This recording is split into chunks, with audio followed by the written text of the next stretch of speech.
તો આપણે ગમે તે વાર પરબ કે તહેવાર હોય ત્યારે ખાઈ શકીએ તેવી બટેકાના ચૂરણની સૂકી ભાજી બનાવવાની છે। તો તેના માટે મેં અહીં 500 ગ્રામ 3 બટેકા લીધેલા છે। 1 ચમચી મરીનો પાવડર લીધેલો છે, મીઠો લીમડો લીધેલો છે, 1 લીંબુ લીધેલું છે, લીલા ધાણા લીધેલા છે, 2 ટમેટા કટ કરીને રાખેલા છે, તીખાશ લાવવા માટે તીખી મરચી કટ કરીને રાખેલી છે અને 1 વાટકો સિંગદાણા લીધેલા છે। સૌ પ્રથમ તો પહેલા આપણે ગેસ ચાલુ કરશું અને સિંગદાણાને શેકી લેશું। 1 વાટકો સિંગદાણાને કઢાઈમાં નાખી દેશું। ખરાબ દાણો હોય તે આપણે કાઢી લેશું।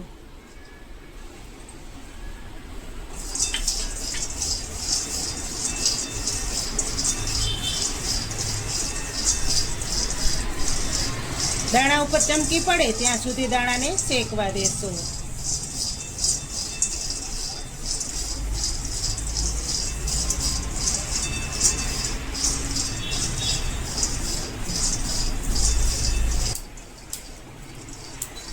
દાણા ઉપર ચમકી પડી ગઈ છે તો હવે ગેસ બંધ કરી દેશું ને દાણાને એક ડીશમાં કાઢી લેશું। સિંગદાણા ઠંડા થાય ત્યાં સુધીમાં આપણે બટેકાનું ચૂરણ તૈયાર કરશું।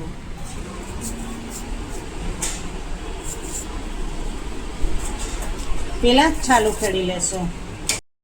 3 બટેકાની છાલ ઉખેડાઈ ગઈ છે તો હવે તેનું ચૂરણ તૈયાર કરશું। આ રીતની જારી હોય તેમાં તમે ચૂરણ બનાવી શકો। એટલું યાદ રાખવાનું કે ચૂરણ હંમેશા જાડું થવું જોઈએ।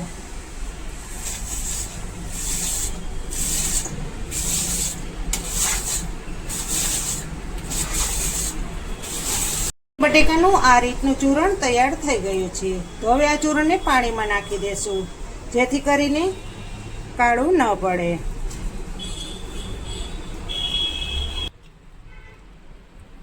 હવે આ ચૂરણને સાઈડ પર મૂકી દેશું અને બાકીની પ્રોસેસ કરશું। સિંગદાણા સરસ એવા ઠંડા થઈ ગયા છે તો હવે મરચા કટરમાં તેને અધકચરા પીસી લેશું। આપણે ફોતરા નહીં ઉખેડીએ।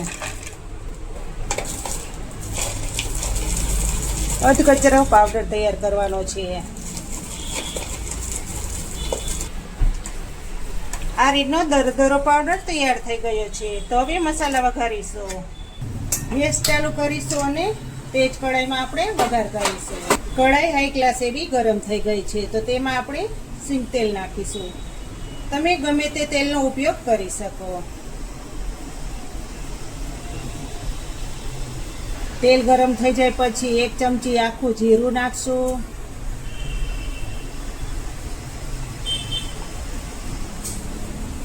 આપણે ફરાળમાં ખાવા માટે સૂકી ભાજી બનાવવાની છે એટલે રાઈનો ઉપયોગ નહીં કરીએ। અડધી ચમચી હિંગ નાખશું। 1 ચમચી સૂકા ધાણા નાખી દેશું, તેનાથી ટેસ્ટ ખૂબ જ સારો આવે છે। લીલા લીમડાના પાન નાખશું। કટ કરેલી તીખી મરચી નાખીશું।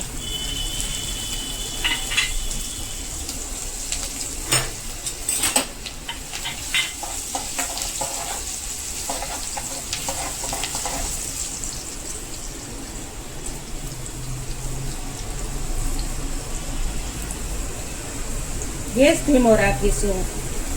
હવે બટેકાનું ચૂરણ નાખી દેશું।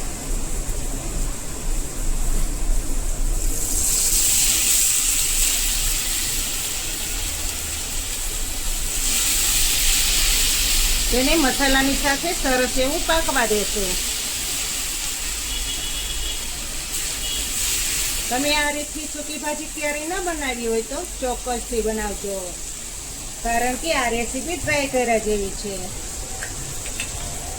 હવે મિક્સિંગ કરી લેશું।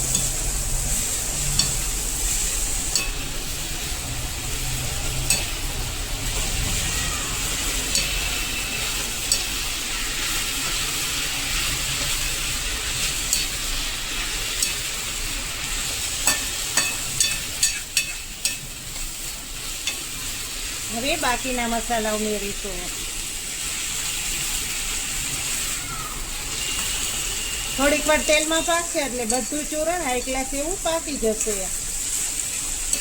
હવે તેમાં સ્વાદ પ્રમાણે નમક નાખશો. 1 ચપટી જેટલી હળદર નાખશું. 1 ચમચી ધાણા જીરું પાવડર.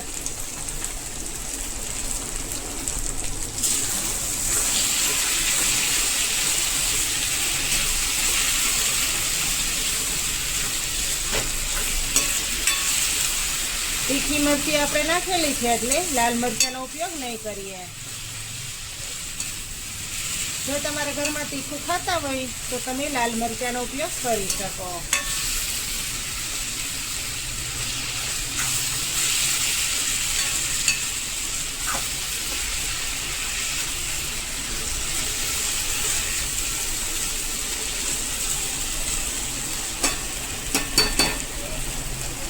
ચૂરણ થોડીક વાર તેલમાં પાકી જાય પછી કટ કરેલું ટમેટું નાખી દેશું.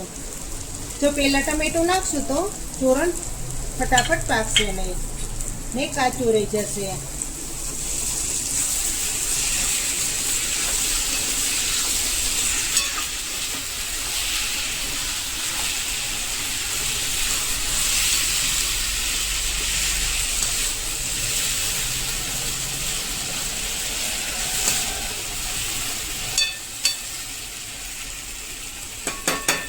પરથી થાળી ઢાંકી દેશું અને થાળીની અંદર આપણે પાણી નાખી દેશું જેથી કરીને ચૂરણ વરાળમાં પાકી જાય.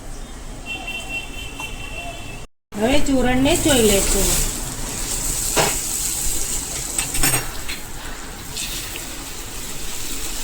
જોઈ શકો છો ને, જોતા જ ખબર પડી જાય છે કે ચૂરણ હાઈ ક્લાસ એવું ગળી ગયું છે. આમાં આપણે પાણીનો બિલકુલ ઉપયોગ નથી કરવાનો.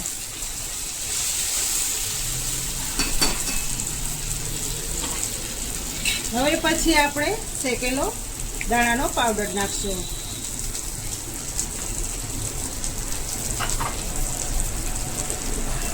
એક ચમચી મરીનો પાવડર નાખી દેશું.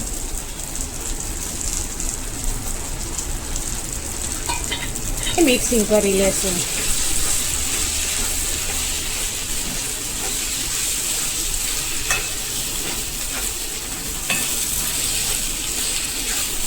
આ રીતની સૂકી ભાજી તમે બનાવશો એટલે પાડોશીને પણ ખબર પડી જશે કે વાહ, સરસ સુગંધ આવે છે.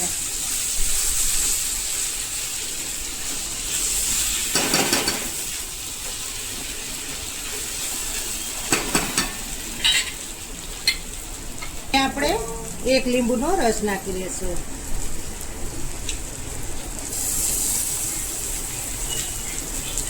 ઉપરથી લીલા ધાણા નાખી દેશું.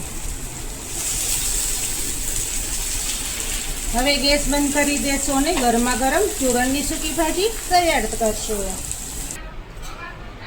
આ બટેકાના ચૂરણની સૂકી ભાજી તમે દાંત વગરના હોય તે પણ આરામથી ખાઈ શકે છે.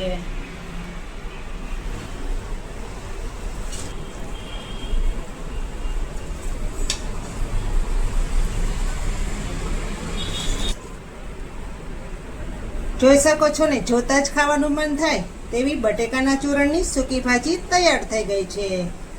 તો તમને કેવી લાગી આ બટેકાના ચૂરણની સૂકી ભાજીની રેસીપી તે મને કમેન્ટ કરીને ચોક્કસથી જણાવજો. અને ફરી મળીશું એક નવી રેસીપી સાથે. ત્યાં સુધી જય શ્રી કૃષ્ણ, જય માતાજી.